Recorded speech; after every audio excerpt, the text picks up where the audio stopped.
Disciple Potential Index. Tinitignan tayo ng ating Panginoon at nandun yung potential. Potential.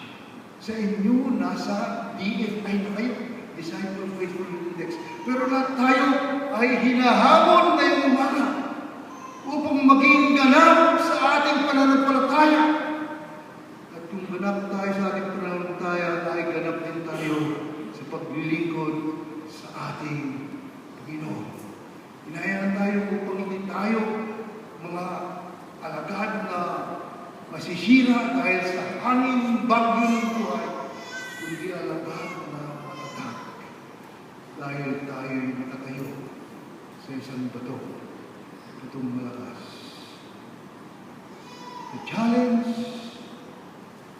for you, for all of us, is for each one of us, each one of you, to be that disciple who is built upon a rock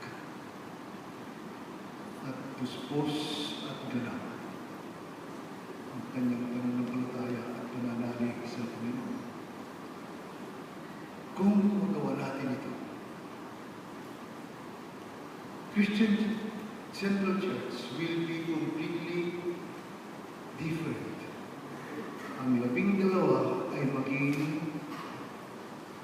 12 times 12 is 144. Ang 144 ay maging 14,400. Ang maging 14,400 ay maging 144,000. And on and on and on. Pero hindi lamang numero pinag-usapan natin, mga kapatid.